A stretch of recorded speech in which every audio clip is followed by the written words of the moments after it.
Hello and welcome to episode 2, series 2 of Auntie M podcast. You're here with me, Auntie M.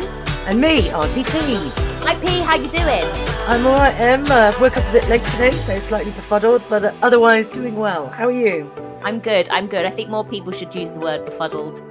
It's a good word. And I'd like to introduce our special guest this week. We have Aoife Doran, who is an amazing swimming instructor, fitness instructor, rehabilitation worker, and she has got this amazing story and amazing work ethic, and we'd like to invite and say hello to Aoife. Welcome to the show. Hello, thank you guys so much for having me. Hi, Aoife, great to meet you. So this is series 2, and as you know, that this series is all about self-care and how to survive self-care and take care of yourself, and we're going to have 6 episodes in this series which will take you through all the elements of how to look after yourself and make yourself feel better and be the best that you can be. And so this episode is all about exercise and how exercise, although many people sort of shy away from it, I think is a great tool to have if you want to feel better about yourself. P, do you exercise? No. But I do think about... No. Moving on. I do think about exercise a lot, and I do kind of exercise in like... I like to do kind of energetic housework, and I think about how I'm holding my body when I walk and like when I sit. So I think I kind of try to kind of incorporate a bit of Pilates and yoga into my daily life, but I have trouble making a routine and sticking to it with exercise. Yeah. I think that's one of the biggest things. I mean, I have ups. I'm like a yo-yoer. I'll go through times where I exercise those. I might go to the gym and then I'll just stop for like months and just get upset about it and, and then do it again. And it's, and I sort of mentally take chastise myself, but I do love it when I exercise. Yeah. And when I'm outside and I'm getting fresh air, and it just feels, I promise there's going to be no Joe bashing on this episode, but Joe Wicks always says you never regret a workout. And it's true. You don't. Yeah, I would agree. Yes, I would agree with that. And also I did do, recently I did like a dancer-size online class, and I felt amazing afterwards. Like I was so happy. I definitely was aware of the endorphins, which is probably the first time I've ever been really aware of endorphins. Oh, that's So Aoife, how often do you exercise? What's your routine like? So I'm at a stage now where I've just incorporated it into my life. I don't necessarily even see it as exercise. It's more mental relief most of the time. So honestly as well, I use it because I travel a lot and I work. I'm constantly moving countries as well. And I find it's the best way for me personally to get to know a community and to socialize. So I will join a gym. I'll join if there's a running club or something, or a swim club. And I just think it's the best way to get to know people, so I'd say pretty much I would exercise in some shape or form every day. Absolutely. I've just incorporated it into my routine, like hard training and stuff. I mean, I really try to listen to my body, and when I'm tired, I stop, right? But yeah, pretty much I'm active every day and I can feel it, right? And our bodies are incredible, and you have to be intuitive with it as well. Like there's a kind of an exhaustion, when you're overdoing it. And then there's also the exhaustion when you're not doing anything. But when you start to move more, it gives you more energy, and you start to rely on how good those endorphins make you feel. And, it's incredible. Like all the self-help books and everything today, it's like, you should do this, you should do that. But it's like the best thing you can do is just get out of your head, full stop, right? And give yourself a second. And I find that through movement, when I'm moving, if that's walking, if that's swimming, I can just get out of my head and then I have a moment's peace. Otherwise it's, Okay, so you're talking about how you are now. Can you tell us how you kind of found exercise and how you got into it? Yeah, absolutely. So I grew up on being on sports teams. So from a young age, I was a swimmer and on the basketball team and gymnastics and stuff. But I stopped doing a lot of that when I was about 18. And I think we all did, yeah, Aoife. Like, I think this is the thing. A lot of children they grow up and they've got all these clubs and school teams and opportunities, and then you get to an age you sort of discover booze and boys yeah, or whatever or girls, and you go out and suddenly that all stops. Well, also it's not. And It's I guess it's not done for you. Like we had to do PE. It yeah, wasn't a choice.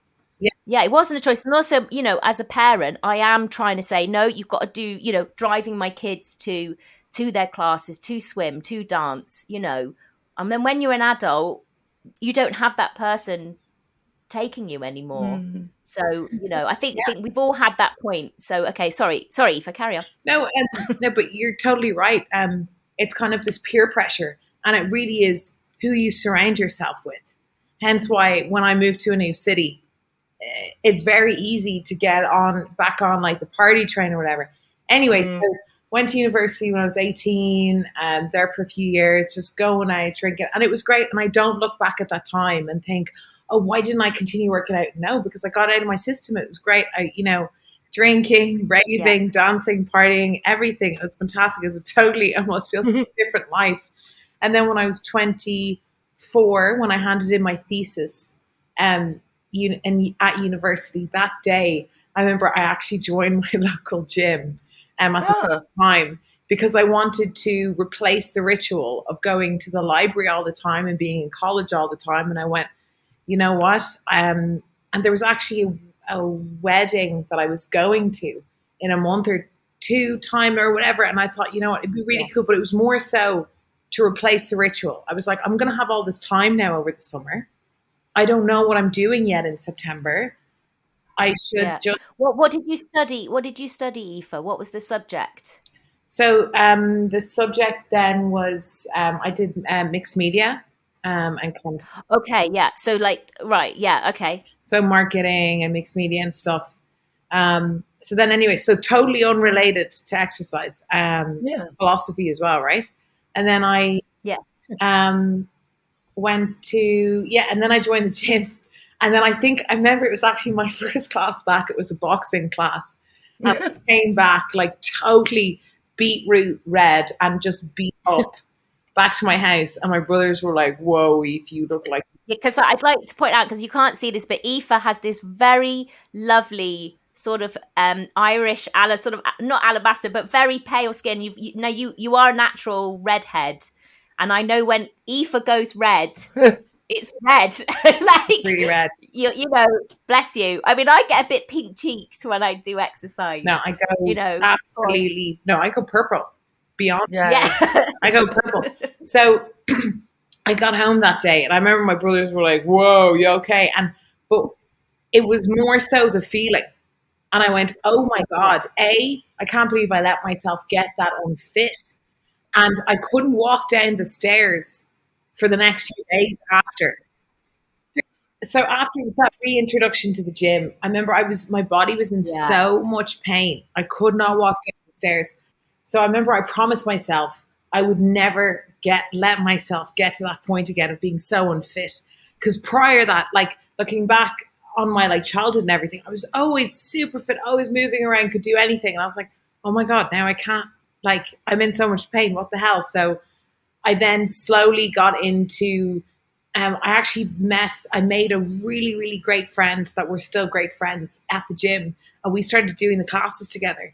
We just started simply like the spinning. I love the spin classes because of the music and stuff. I've never done oh my spin. God, this is going out. I mean, for me, when I exercise, I have to have pumping music. But I've never done spin. We should do that, Paul. Have you ever done a spin class? I'm listening. Honestly, I'm listening to this, and I remember having a similar experience at the gym where I went and I did a class, and I came home red. But my attitude to it was the exact opposite. My attitude to it was, oh, it's painful. I look horrible. I look weird because I'm all red. My body hurts. I'm really unfit. I'm never going back. Like, that was my experience. And I feel Yeah, really yeah. awkward and uncomfortable in gyms, and really sweaty and big and strange. And I don't know if you've ever experienced that, but like, how would one overcome that? I mean, it's definitely sounds like a mindset thing. Yeah, so I was told, I had great trainers there at the time, and they said, if you have to keep going. They said, this is just the start. Keep going. Like, what is your goal? And I remember I had like, it was actually like a flowy dress, to be fair, but I had like this flowy dress that I wanted to wear at the wedding. And a month after that, I had a festival to go to in Croatia. And I went, I just want to feel confident again in my body. I just want to feel confident. That's it. So I had those little goals right there. So I was just like, you know what, I have to go. And then also I had my friend Saoirse at the time, and we were texting each other and going together. We were going red together, like the only ones. I'd look around on bikes, and not all the other females were like pristine and like never sweating. And I was like, wow. Still to this day, I am not one that of makes those. You feel better. You still get red. You know what, P, though? You've got to see the gym as a workroom, you know, where I always think you don't, I mean, I know people go to the gym to look good, but honestly, I think you have to kind of change your mindset and think, I'm going to the gym. That's the room where I'm working on myself. So I look good outside, like, you know, do you know what I mean? I think we should just, yeah, I know, because I know the way you feel sort of huge and sweaty and, you know, but actually most people are too worried about what they look like rather than looking at you. And also, I tried to learn as well, which I'm grateful for my brothers for telling me. Yeah. Can I swear on this? Remember, they would always, especially my little brother Paddy, he'd always tell me, like, Eve, nobody gives a shit about you. Nobody cares. How supportive.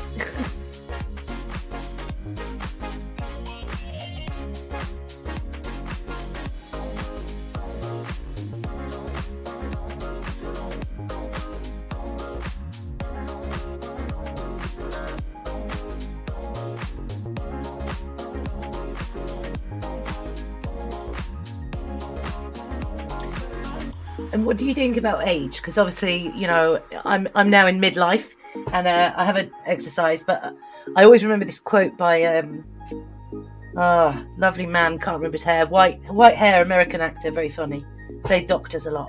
Anyway, he said he exercised in his 20s to look good, in his 30s to keep getting roles on screen, in his 40s. I can't remember the quotes now. I'll have to find it and we'll post it. But the point is, he started to exercise in his 40s, 50s, 60s because he had to keep his body fit.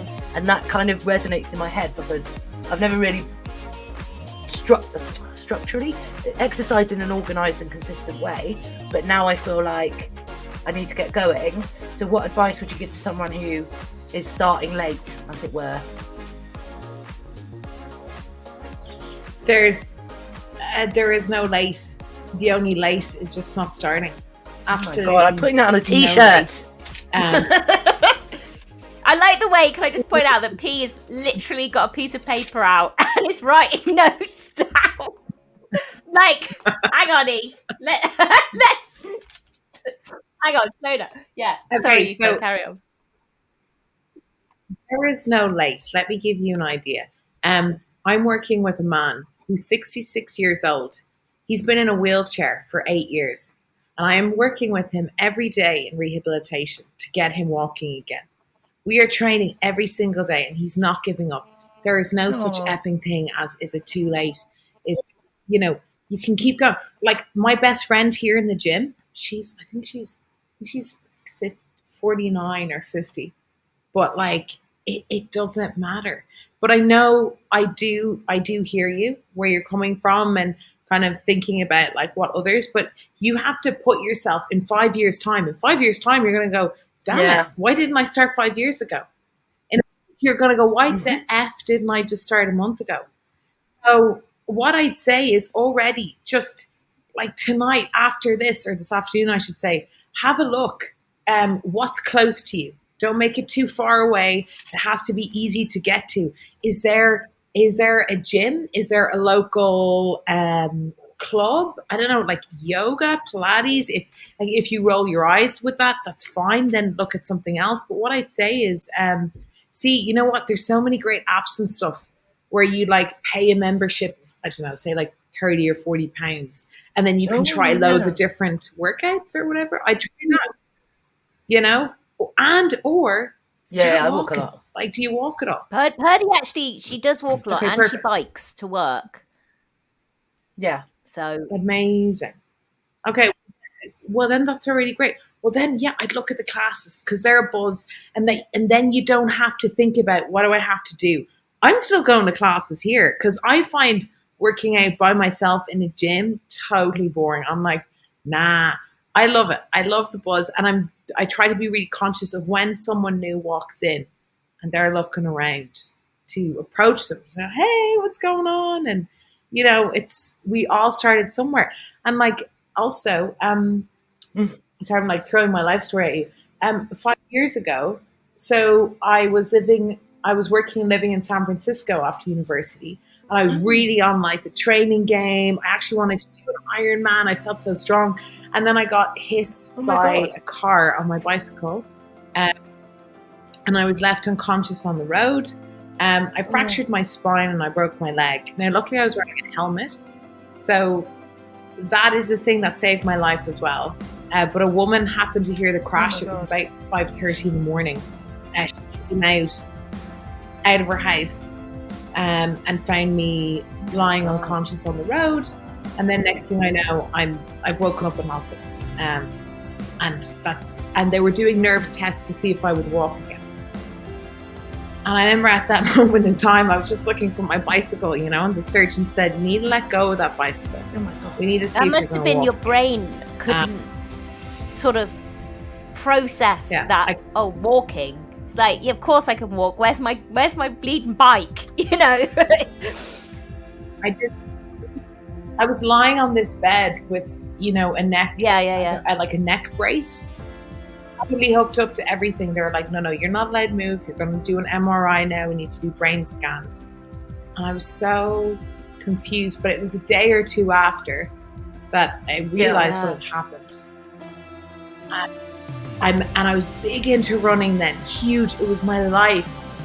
And I asked one of the surgeons, like, will I be able to run again? And he said, maybe, but let's just concentrate on just getting you to your feet now. You know, we need to look at your spine and everything, and just be happy that you're alive, which was really definitely hard a challenge. when you live your whole life, when you live your life with very focused goals, and then or a lifestyle, and then something like that happens, and you have to sort of stop and reevaluate everything. And it definitely brought me down. So the only reason I'm telling you this story is that, so long story short, I was fine. After about a year, I kind of got back into training slowly then.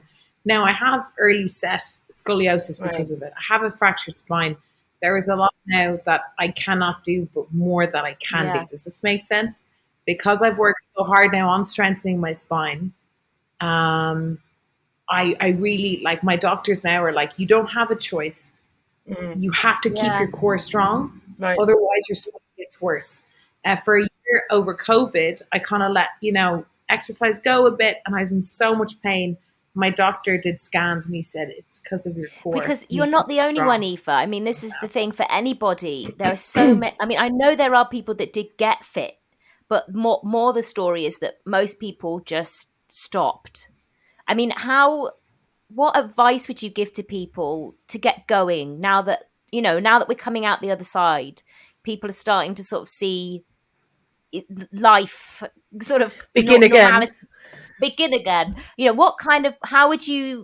What advice would you say to people to get motivated?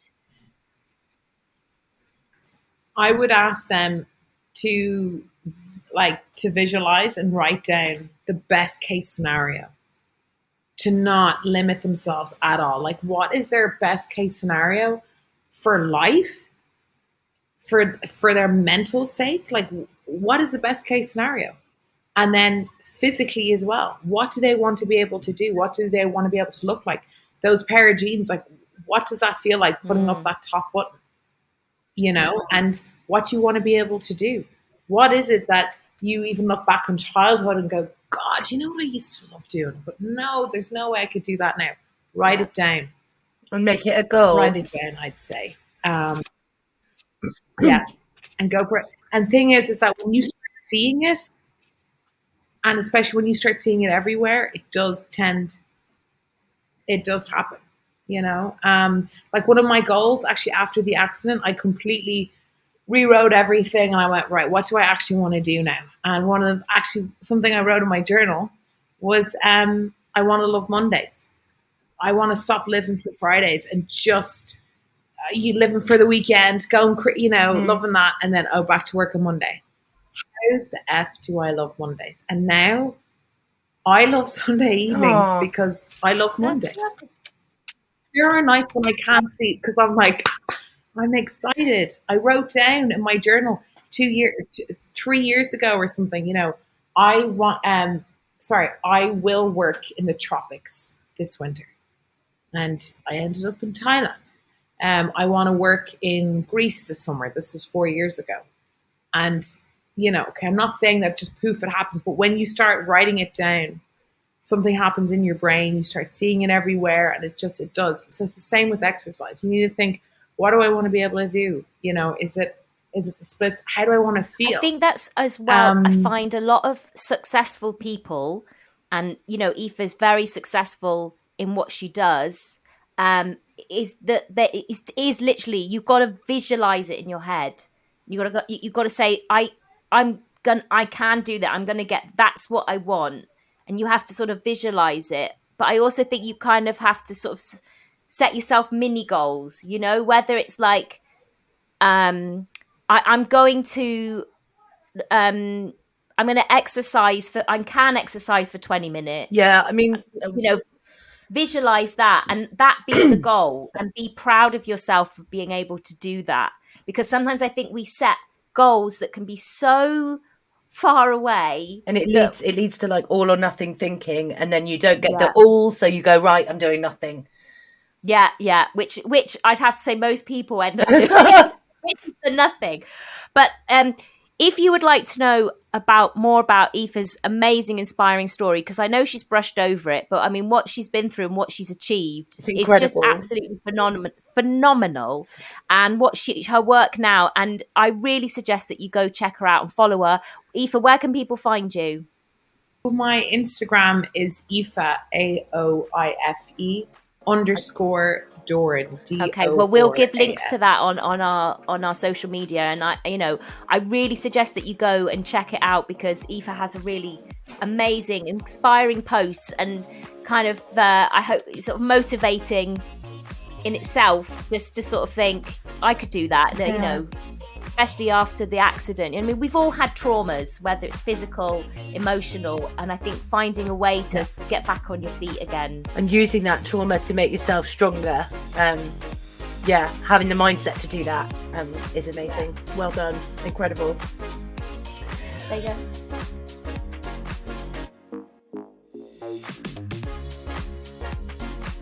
We're moving on to the last part of our show now, and we're going to be basically changing things up a little bit, as we did last episode. We're going to be looking at the top 3 questions on exercise that people Google and having a talk about them. So, P, what's the first question? What do people look up on Google?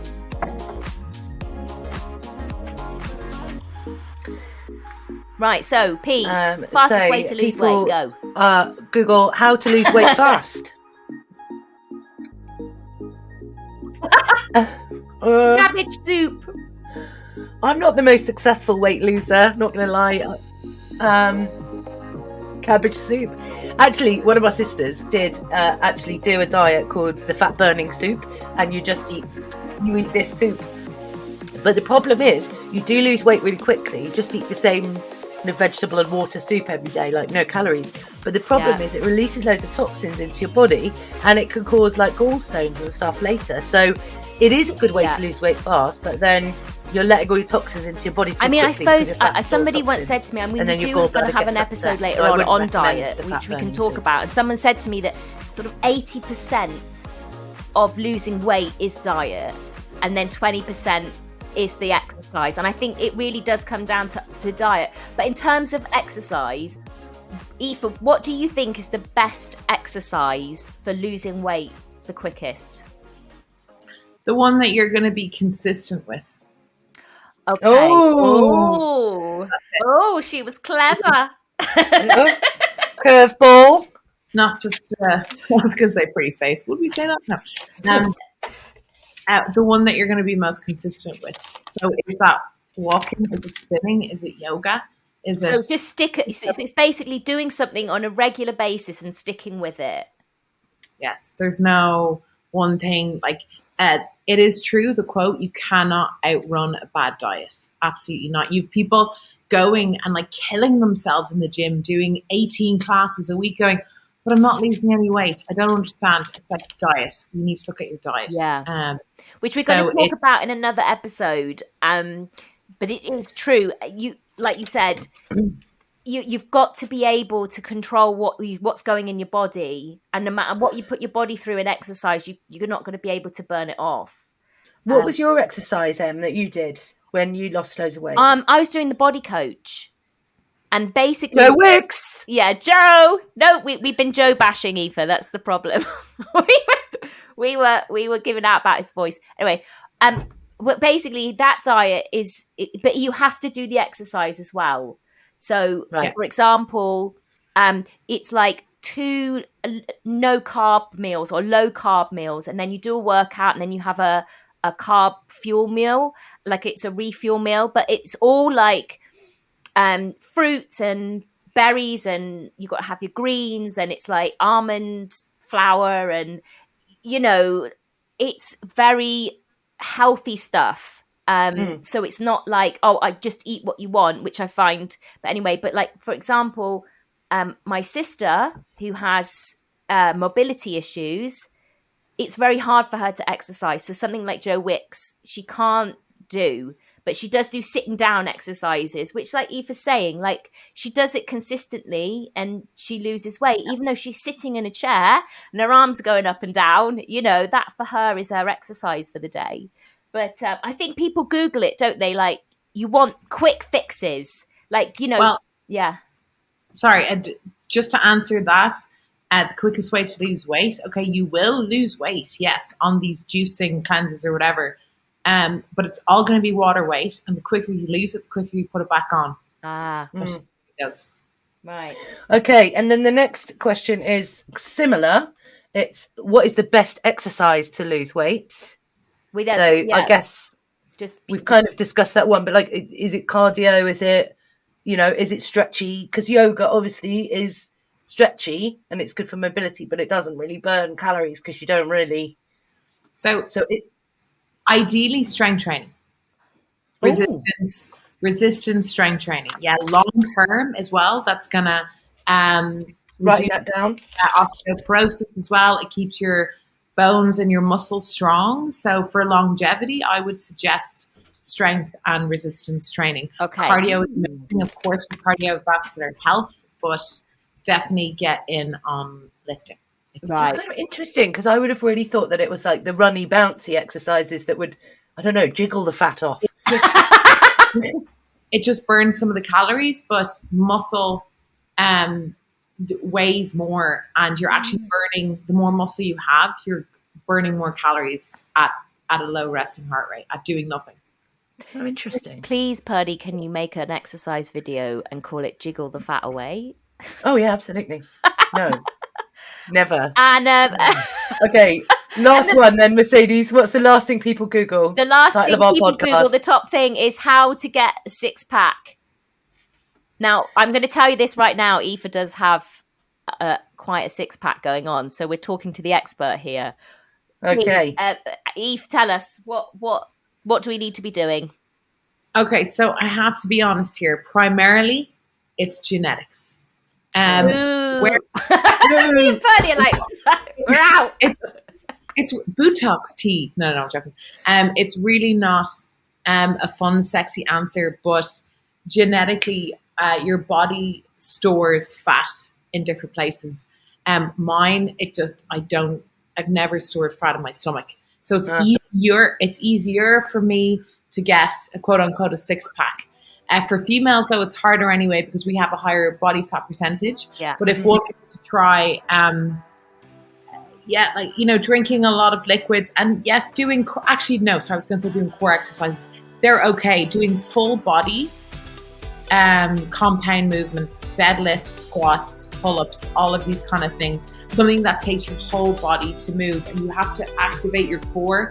That can help you get a 6-pack. Right, so it's all about the core. Right, so that about wraps up our episode for today. I hope that you found something inspiring and motivating to get you moving. I suggest that you put this podcast down immediately and go outside and do some core work while you're walking around. I'm going to be doing that. I'm going to walk with some resistance bands and my list. Yeah, and your list. Right. She's going to be going up and down the road with her bands, going, I need to visualize.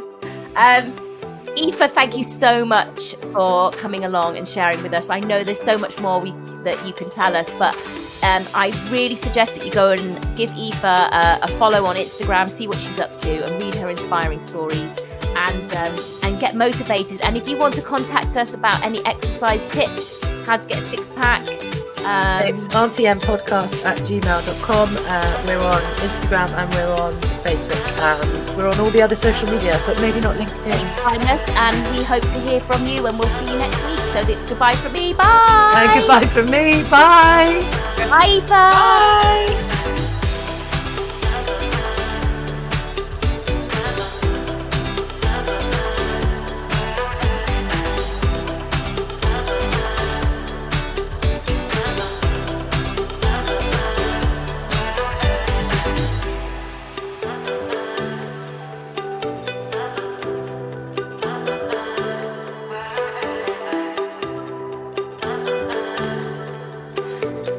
And I'd like to introduce our special guest this week, who is a very...